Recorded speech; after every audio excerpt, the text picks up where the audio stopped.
Hello, vector recipe cooks. If you have ever wondered how a video game engine calculates the exact path of a gliding drone, or how computer graphics translate a simple swipe into a complex three-dimensional rotation, the secret lies in a beautiful concept of mixing simple directions. Instead of thinking of grid coordinates as static locations, we can view them as custom recipes where we blend fundamental movements together. To do this, we need to understand how vectors act as our primary ingredients. However, before we mix them, we must first learn how to change their individual portions. Because if we cannot scale our ingredients, our recipe is stuck with only one flavor. So, our first step is to master the simple act of vector scaling, which acts as our portion control. As we saw in our opening, these scaled ingredients will soon combine to trace out entire geometric worlds. To master our vector recipe, we must first understand portion control. In the language of linear algebra, this is called scaling. When we multiply a vector by a number, which we call a scalar, we are simply stretching, shrinking, or reversing its direction. For example, multiplying our blue vector by 2 doubles its length, while multiplying by a negative number points it in the exact opposite direction. Yet, what happens when we try to scale a vector by 0? It collapses into a single point. Remember our recipe analogy. A scalar of 0 means we are completely omitting that ingredient from our mixture. So, scaling gives us infinite variations of a single direction, but we are still restricted to a flat line. Now that we can scale our individual ingredients, how do we combine them? Geometrically, we use the tip-to-tail method. To do this, we take our second vector, slide it across the grid without rotating it, and place its tail at the tip of the first vector. So the final result is a new vector pointing from the start of the first to the end of the second. But does the order of our steps actually change where we end up? It turns out that vector addition is perfectly commutative, meaning the final destination remains exactly the same. Remember, whether we add the blue vector first or the purple vector first, our cocktail mixture has the exact same flavor. We are now ready to combine these two actions. When we scale our vectors and then add them together, we perform a linear combination. Because of this, it serves as the fundamental operation of all linear algebra. To do this, we choose different values for our scalars, scale both vectors, and slide them tip to tail. Yet what happens if our two starting vectors point in the exact same direction? As we will see, this creates a major limitation in the points we can actually reach. Recall our recipe. If both ingredients are just different amounts of water, we can never make a juice. What happens if we let our scalars sweep through every possible number? As we continuously change the scalars, the tip of our orange resultant vector moves across the screen. Consequently, it leaves behind a trail of colored dots painting the entire grid. This shows us that by mixing just two independent vectors, we can reach every single point in two-dimensional space. However, is it always possible to paint the entire flat surface of our grid? Remember our ingredients. If our base vectors are aligned, our paintbrush is stuck drawing a single line. So the geometry of our starting directions completely dictates the dimensions we can explore. Let us look at a concrete example. Suppose our target is to reach the point with coordinates 3 and 5. To do this, we use our starting ingredients, the blue vector 1, 1, and the purple vector 0, 2.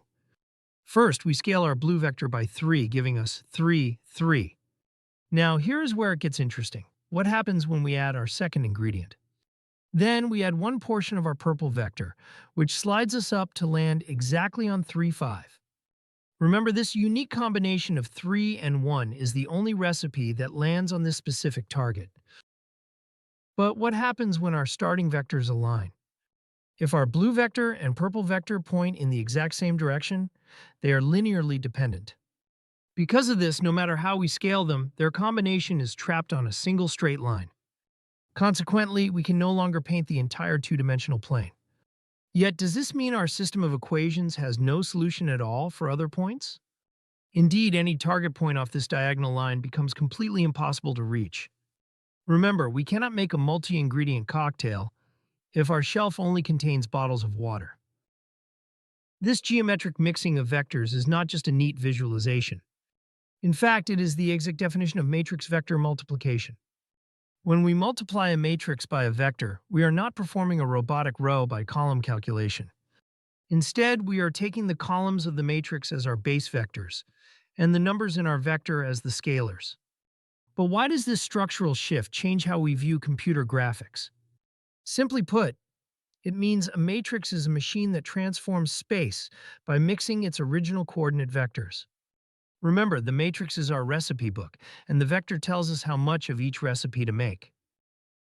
Let us pause for a quick conceptual challenge. If our two starting vectors are perfectly perpendicular, does that make it easier or harder to reach any random target point on our grid? To understand this, think about how our standard coordinate system uses perpendicular axes.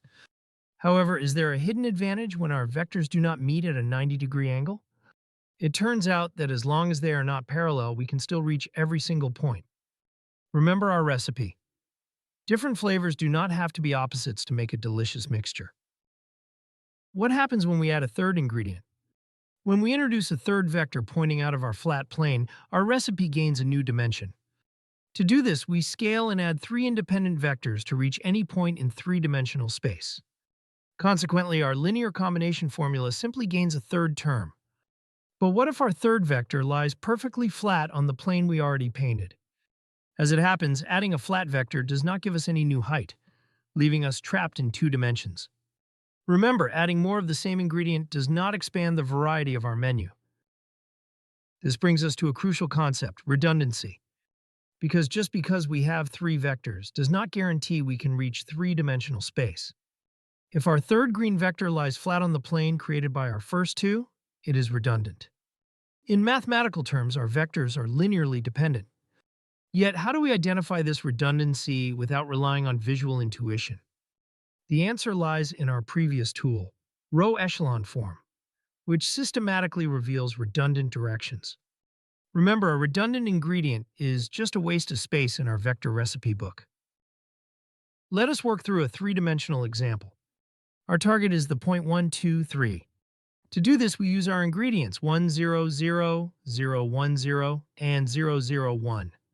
First, we scale our first vector by 1, our second by 2, and our third by 3. But what if we changed our starting ingredients to skewed non-perpendicular vectors? Then, we would simply need to solve a system of equations to find the new unique scalars. Remember, no matter how skewed our base directions are, the recipe concept remains exactly the same.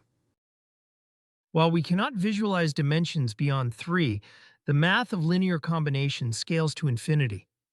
In data science, a vector might contain thousands of numbers representing a user's movie preferences. To do this, we take linear combinations of these user vectors to predict new recommendations.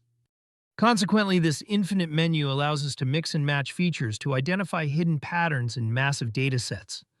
Yet, how do we prevent our models from mixing redundant or useless features?